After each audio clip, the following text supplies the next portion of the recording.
আসসালামু আলাইকুম, সবাই কেমন আছো? আশা করি ভালোই আছো। আমি আজকে আরেকটা নতুন ভিডিও নিয়ে তোমাদের সাথে দেখা করতে চলে আসলাম। সকাল সকাল অনেক কাজ আজকে কাজের শেষ নেই। মনে করো গেছিলাম স্কুল থেকে আইসা আবার নাস্তা বানাইতে বসলাম। এই যে নাস্তা বানাইতেছি, এখান দিয়ে তো অনেক কাপড় চোপড় ভিজায় রাখছি মনে করো রাত্রের বেলা।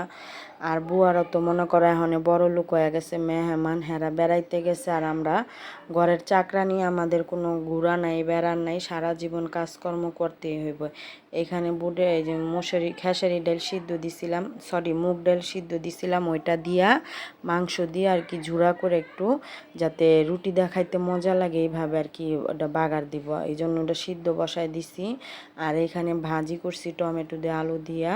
পরে এখানে পরোটাগুলো ভাইজা নিলাম, সব এক এক করে কাজ মনে করো এক হাতে 10 কাজ করতে হয়। গ্যাস তো আবার আগের মতন শুরু করছে নকশা, আবারও গ্যাস অল্প অল্প আসতেছে। এইটাই কারেন্টের চুলা না থাকলে যে জীবন যাপন করতে কি কষ্ট হয়ে যায়, তো এটা মনে করো আগে তো বুঝি না, এখনও বুঝতেছি। যাই হোক, ডালটা বাগার দিয়ে দিলাম, কারণ খাওয়ার জন্য সবাই বসে রয়েছে, কিন্তু আমাদের মতন মানুষের জিরানের অপশন নাই, কিংবা শ্বাস নেওয়ারও অপশন নাই কোনো জায়গা দিয়া। মনে করো রান্না তো দেখাই সেকেন্ডের বিষয়, কিন্তু করতে যে কত সময় লাগে, যারা যারা হাউস ওয়াইফ তারাই জানো যে ঘরের কাজ করতে কি সমস্যাটাই না হয়। আর সারা দিন পার হয়ে যাওয়ার পরও কাজ হয় না, কিন্তু স্বামীরা ঠিকই বলে যে কি কাজ করো ঘরে থাইকা।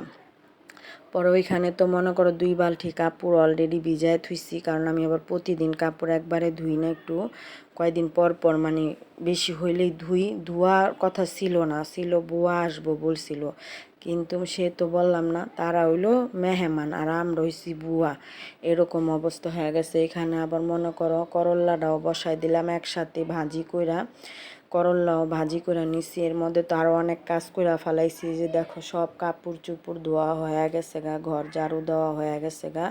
এখানে করল্লা ভাজিটাও হয়ে গেছে অলরেডি। পরে ওটা ভাজা ভাজা করে ওটারে নামামো।